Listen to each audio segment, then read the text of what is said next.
पिछला टॉपिक हमारा था हाउस प्रॉपर्टी। हाउस प्रॉपर्टी में बात कर रहे थे कि कोई भी ऐसा मकान जिसे आप किराए पे दें और किराए पे देने से यदि आपको किराए की इनकम होती है तो किराए की इनकम को हम income from house property chapter में टैक्सेबल करते हैं। मकान के साथ लगी हुई जमीन कर योग्य होगी।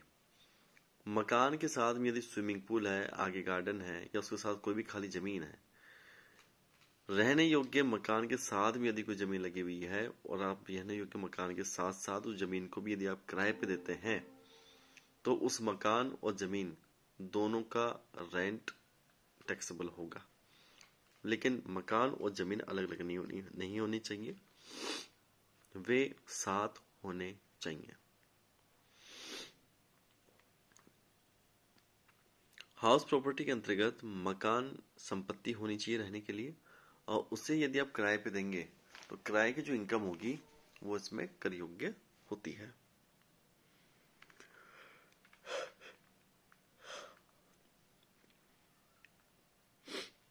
मकान की गणना हम जब भी करते हैं तो कुछ बातों का हम ध्यान रखते हैं, जैसे कर मुक्त मकान। यदि कोई मकान कृषि भूमि में बना हुआ है तो वह कर मुक्त होगा, क्योंकि वह कृषि उपयोग के लिए के लिए उपयोग हो रहा है। यदि कोई मकान व्यवसाय के लिए उपयोग हो रहा है तो वो व्यवसाय की संपत्ति होगा और उस पर डेप्रिसिएशन छूट लेते हुए उसे बैलेंस शीट में दिखाया जाएगा, वो हाउस प्रॉपर्टी में टैक्सेबल नहीं होगा। रहने के लिए कोई एक मकान कर मुक्त होगा। राजा महाराजाओं के लिए रहने के लिए एक महल कर मुक्त होगा। कोई भी ऐसा मकान जो पुण्यार्थ उद्देश्य के लिए किसी संस्था को दिया गया हो, पुण्यार्थ उद्देश्य के लिए, तो वह मकान भी कर मुक्त होगा। इसके अलावा ऐसा मकान जो पूरे वर्ष खाली रहा हो, किराए पे देना आप चाहते थे लेकिन किराए पे नहीं गया हो, ऐसा मकान भी कर मुक्त तो नहीं होगा लेकिन उस पर कोई कैलकुलेशन नहीं होगी। रहने के लिए एक मकान ही कर मुक्त होता है। यदि एक से अधिक मकान आप रहने के लिए यूज करते हैं तो अधिक मूल्य वाला एक कर मुक्त करा लीजिए और दूसरे वाले मकान को कर योग्य होगा, उस पर आपको टैक्स देना होगा। जब भी मकान की गणना करते हैं तो सबसे पहले हम 4 प्रकार के रेंट्स की बात करते हैं, किराए की बात करते हैं। आसपास के हिसाब से उस संपत्ति का जो किराया बनता है उसे हम कहते हैं वास्तविक किराया। नहीं, वापस बता रहा हूं मैं आपको।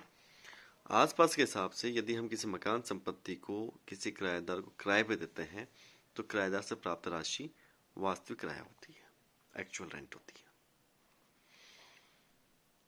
नगर पालिका के हिसाब से कितना रेंट बनेगा उसे म्युनिसिपल वैल्यू कहते हैं। आसपास के हिसाब से लोकेशन देखते हुए जो उसका अनुमानित जो किराया तय होता है उसे एक्सपेक्टेड रेंट कहते हैं।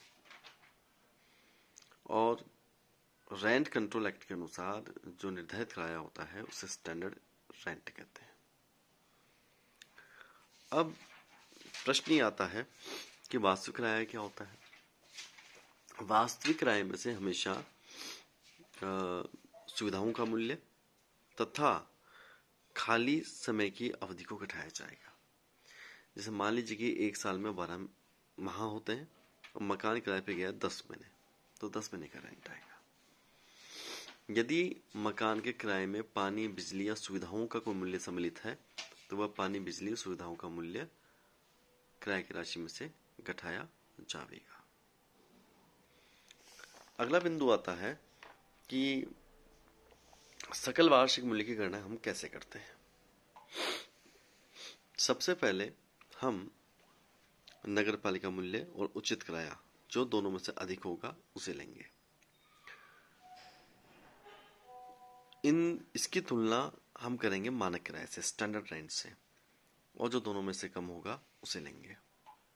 वापस रिपीट करते हैं। म्युनिसिपल वैल्यू और एक्सपेक्टेड रेंट में से जो ज्यादा होगा उसको लेंगे, उसकी तुलना स्टैंडर्ड रेंट से की जाएगी और जो कम होगा उसे लिया जाएगा। फिर जो आएगा उसकी गणना रेंट रिसीव्ड से की जाएगी, और जो दोनों में से अधिक होगा वह कर योग्य किराया होगा। कर योग्य किराया अर्थात उसे हम सकल वार्षिक मूल्य कहेंगे। वास्तविक जो किराया होगा उसमें से खाली अवधि तथा सुविधाओं के मूल्य को घटाकर लिया जाएगा। इसे हम कहेंगे ग्रॉस एनुअल वैल्यू, सकल वार्षिक मूल्य। इसमें से मकान मालिक द्वारा चुकाए गए नगर पालिका करों को घटाया जाएगा, और घटाने के पश्चात जो धनराशि आएगी उसे हम कहेंगे शुद्ध वार्षिक मूल्य, नेट एनुअल वैल्यू। इसमें से हम लेस करेंगे स्टैंडर्ड डिडक्शन, जो कि कुल किराए का 30% होती है।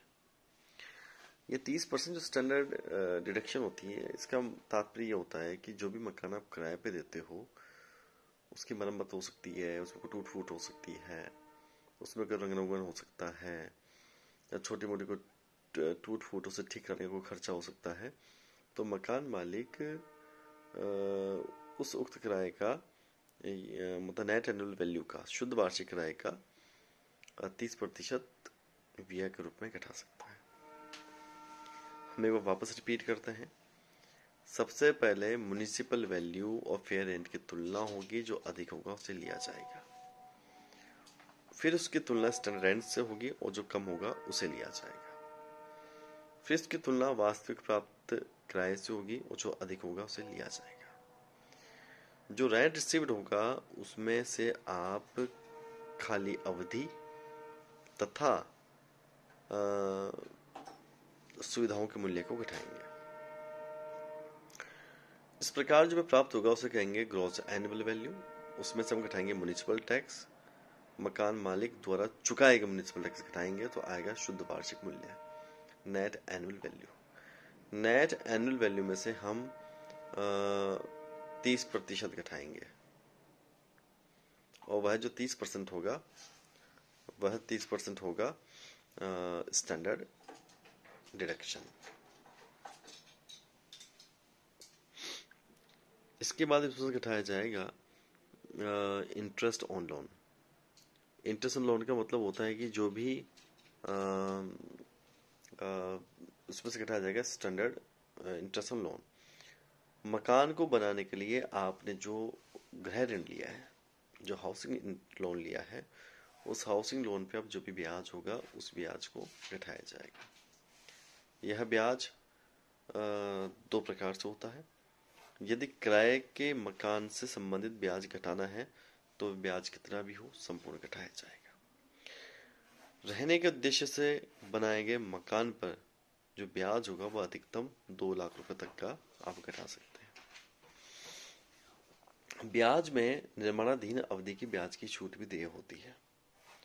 लोन लिया और लोन लेने से लेकर जब तक मकान बनकर तैयार नहीं होता है उस अवधि का आपने जो भी ब्याज चुकाया है उस ब्याज की 1/5 छूट मकान जिस वर्ष पूर्ण हुआ है या कंप्लीट हुआ है उस साल से 1/5 छूट 5 साल तक दी जाती है।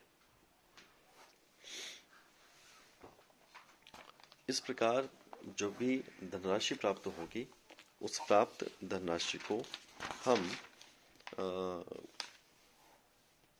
मकान किराए से आय कहेंगे और वह कर योग्य होगी। यहाँ उप किराएदारी आय, आपने मकान किराए पे लिया और आपने किसी अन्य को किराए पे दे दिया, तो अन्य को किराए पे देने से आपको जो सरप्लस इनकम होगी जिसे हम उप किराएदारी आय कहते हैं वह कर योग्य नहीं होती है। इस चैप्टर में वो अदर सोर्स वाले चैप्टर में कर योग्य होती है।